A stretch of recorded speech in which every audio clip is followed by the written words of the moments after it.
Compilation of case study 08S052 on patient Rebecca Diedry. September 4th, 2008, initial patient review. Rebecca shows very little interest in conversation, which I was warned would be the case. I predict it will be a while before she opens up and talks, let alone before I can make a diagnostic. The staff has been giving instructions to document any conversations between Rebecca and the other patients, regardless of how minor. It is my hope that we can use this data to begin examining Rebecca, thus letting us begin treatment sooner.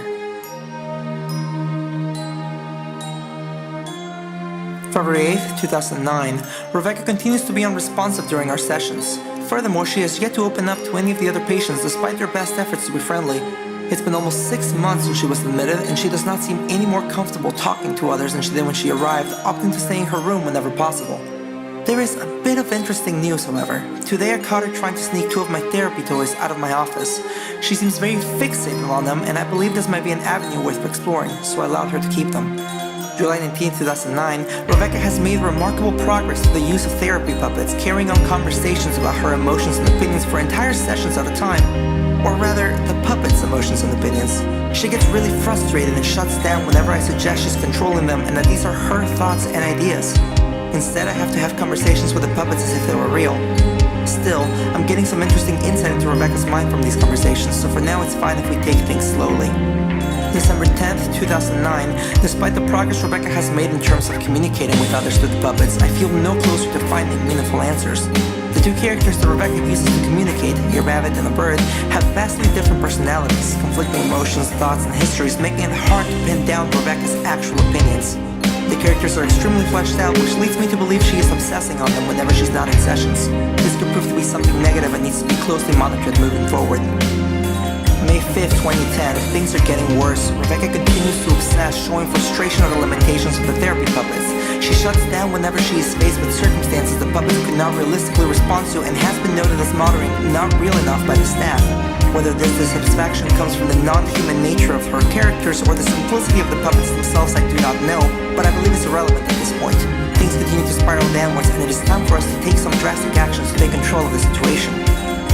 May 10th, 2010, the experiment was a failure. We theorized that now that she is used to communicating on a regular basis, taking away her puppets would force her to communicate on her own, rather than through them. Instead, Rebecca has completely shut down. What little communication we get out of her consists of bitter mumbling and expressions of anger, and traits she had not showcased prior to the incident. It's been 4 days since we took the puppets away, and I see no sign of improvements. I fear what will happen if this continues. November 14th, 2012, it's been 4 years since Rebecca was first admitted, and the admins have brought in another psychologist to take over her case.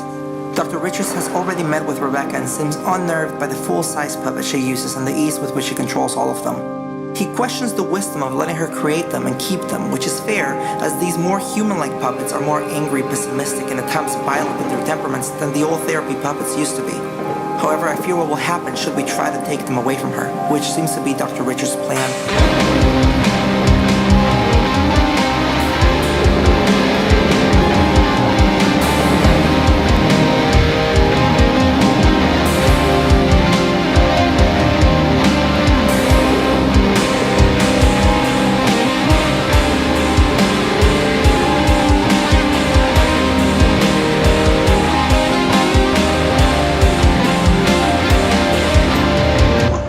Dr. Geiger. I asked not to be disturbed. I'm compiling my reports. Miss Diedry is gone. What?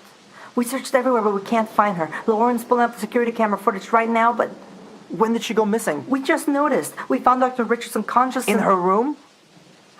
Yes, he told us he was going To to... confiscate her puppets. Why ask me for reports if he's just gonna do whatever he wants? Is he okay? Yes, we called 911, and our doctors are taking care of him. Should we go looking for Rebecca? Within the building. If she got out, then the police are going to have to find her. And her puppets? We couldn't find them.